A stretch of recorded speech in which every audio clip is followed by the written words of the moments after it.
وار کریں گے، جوتیاں مارتے ہوئے شہر سے نکال دیں گے. اور کوئی شخص جس نے چوری نہ کی ہو وہ جھوٹ بول کے منافق بن کے چور بن جائے. ایسا پاگل پن بعض عقلوں کو تو نصیب ہوتا ہوگا لیکن عام دنیا کی عقلوں میں نہیں آتا. اگر یہ کہا جائے کہ فلاں چور کو حلوے تقسیم ہوں گے، مٹھائیاں کھلائی جائیں گی اور گلوں میں ہار ڈالے جائیں گے، پھر تو بڑے چور کے دعوے دار پیدا ہو جائیں گے. لیکن جہاں سزا ملتی ہو وہاں جھوٹے کا کام ہی کوئی نہیں.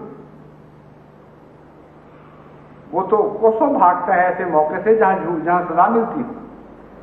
تو احمدیت کی سچائی کے لیے تو خدا نے ایک باڑ بنا دی ہے اور انہی کے ہاتھوں سے بنوائی ہے جو منافق کہہ رہے ہیں اور جو جھوٹ کا الزام لگاتے ہیں.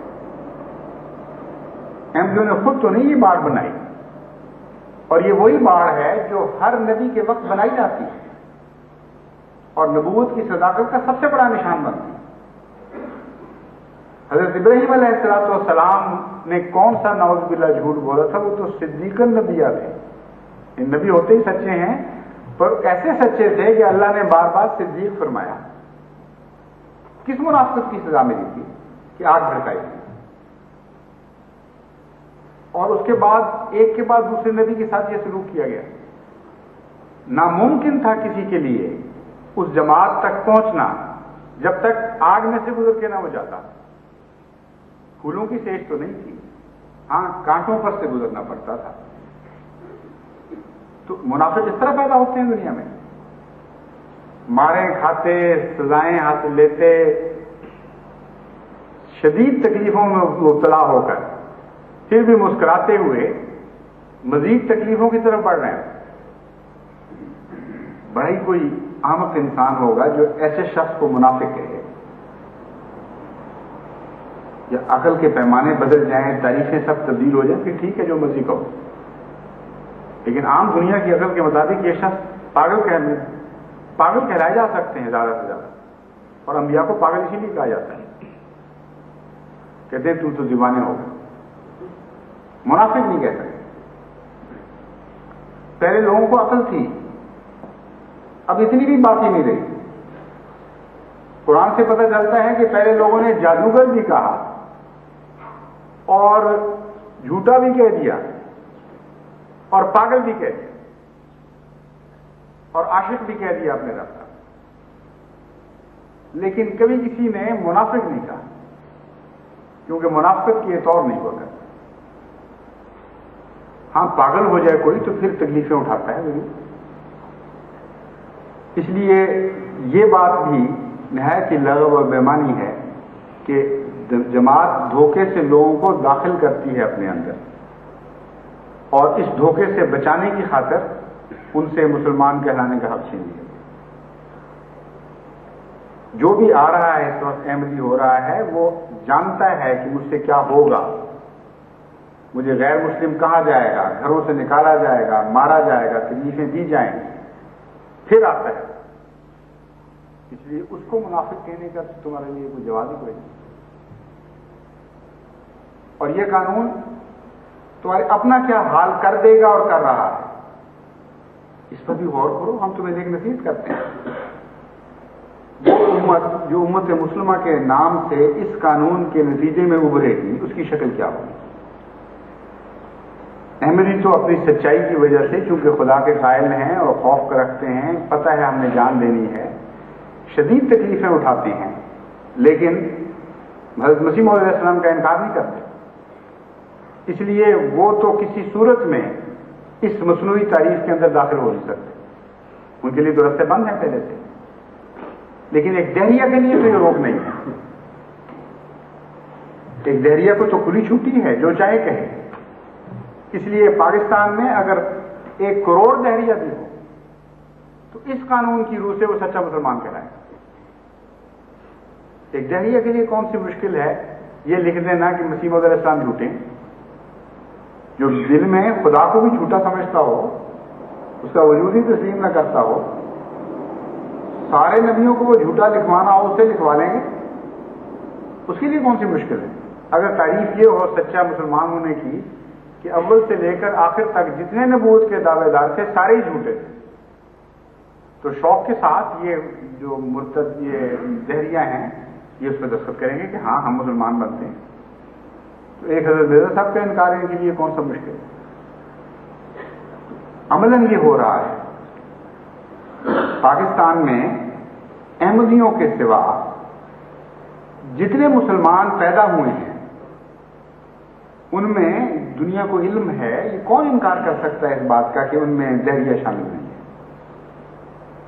وہ سارے کے سارے مسلمان ہیں اس تاریخ کی روح سے, کیونکہ جھوٹ بول سکتے ہیں. پھر جو عدالتوں میں جھوٹی گواہی دینے کا عادی ہو, جو اپنی منفعت کے لیے اسلام کو نظر انداز کرنے کا عادی ہو, اس کے لیے کون سا مشکل ہے جھوٹ بولنا. تو قانون اب یہ بن گیا کہ جو سچے ہیں, جو سچائی کے لیے قربانی دینے کے پر آمادہ ہیں اور ہر قسم کی قربانی کے لیے تیار ہیں, وہ تو منافق ہیں. اور جب تک غیر منافق قرار نہیں دیے جائیں گے, جب تک جھوٹ بول کر ہمارے اندر داخل نہ. اور جو جھوٹ بولتے ہیں ان پر ہمیں کوئی اعتراض نہیں. شوق سے آئیں اور موریں لگواتے رہیں کہ تم مسلمان ہو, تم بھی مسلمان ہو اور تم بھی مسلمان ہو. یہ نقشہ نیا ایک شریعت کا ابھر رہا ہے پاکستان میں, اور کوئی خوف نہیں کر رہا. اور پھر اس کا بڑے فخر سے پروپیگنڈا کیا جا رہا ہے ساری دنیا میں.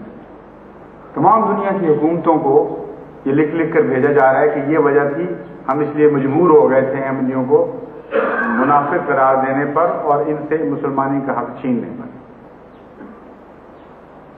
اول تو حق تمہیں دیا ہی کسی نے نہیں. یہ خدا کے کام ہیں, اللہ بہتر جانتا ہے کون مسلمان ہے کون نہیں ہے. جن کو مسلمان کہہ رہے ہو ان کا جائزہ تو لو کبھی. کوئی حقیقت میں اسلام کا قائل بھی ہے کہ نہیں؟ کثرت سے اشتراکی ہیں ان میں جو خدا کا مذاق اڑاتے پھرتے ہیں. آج بھی پاکستان کے اخباروں میں, رسالوں میں وہ تمسخر اڑا رہے ہیں, اور کسی کو ضرورت نہیں کہ ان کو غیر مسلم کہہ سکے, کیونکہ قانون ایسا بنا دیا. اس قانون کی زد میں وہ نہیں آ سکتے. یہ تو ویسی بات ہے کہ رحمتیں تیری ہیں اغیار کے کاشانوں پر, برف گرتی ہے تو بیچارے مسلمان. عجیب قانون ہے کہ سوائے مسلمانوں کے کسی پر حملہ نہیں کرنا. یعنی جو سچے ہیں اپنے دل کے ساتھ, جن کو جھوٹ بولنے کی استطاعت نہیں ہے, ان کو لازماً یہ نکال کر باہر کر دیتا ہے. باقی جہاں تک تعلق ہے دوسرے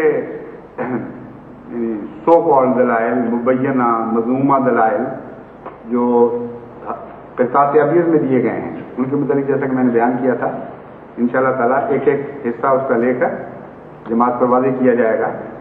اور میرا ارادہ ہے انشاءاللہ کہ اب چونکہ خدا تعالیٰ نے موقع میسر کر دیا ہے, انہوں نے ساری دنیا میں یہ جھوٹ پھیلایا ہے, اس لیے اس کا جواب جس جس ملک تک پہنچا ہے اس کی زبان میں ترجمے کروا کر کثرت سے تقسیم کروایا جائے گا. اور خدا تعالیٰ کے فضل سے اب احمدیت کو ایک تبلیغ کا ایک بہت اچھا موقع میسر آ گیا ہے. عجیب بات ایک اور بھی ہے اس میں کہ ایک طرف تبلیغ بند کر دی ہے احمدیوں کے لیے, دوسری طرف احمدیوں کے خلاف دلائل جاری کیے. سوچنا یہ چاہیے کہ اس کا مقصد کیا ہے. پاکستان کے متعلق سوچیں تھوڑی دیر کے لیے کہ وہاں جب یہ احمدیوں کے خلاف دلائل سکھائے گئے مبینہ مسلمانوں کو, تو یعنی ہم تو انہیں مسلمان ہی کہتے ہیں, مبینہ اس لیے میں کہہ رہا ہوں کہ سرکار کے حوالے سے. ورنہ جہاں تک جماعت احمدیہ کا موقف ہے اس میں غلطی کوئی نہ لگے. جماعت احمدیہ ان کو غیر مسلم کبھی نہیں کہتی, نہ کبھی کہا ہے, نہ آئندہ کہے گی. کفر دونا کفر کا مسئلہ جہاں تک ہے اس کے اندر ہر فرقہ ایک دوسرے کو کافر کہتا رہا ہے, اب بھی کہہ رہا ہے. لیکن غیر مسلم کہنا اور بات ہے. غیر مومن کو کافر کہتے ہیں, اور قرآن سے پتہ چلتا ہے کہ خدا تعالیٰ نے خود فرمایا رسول اللہ صلی اللہ علیہ وسلم کو کہ ان کو کہہ دو تم غیر مومن ہو, اسی کو کافر کہتے ہیں. لیکن ساتھ ہی غیر مسلم نہیں کہا, نہ مجبور کیا کہ تم اپنے آپ کو غیر مسلم کہو. یہ دو الگ الگ اصطلاحیں ہیں. اس لیے جب میں کہتا ہوں مبینہ تو مراد یہ نہیں کہ ہم مسلمان نہیں تسلیم کرتے، ہم تو یہ اقرار کرتے ہیں کہ جو منہ سے جو کہتا ہے، جس مذہب کی طرف منسوب ہوتا ہے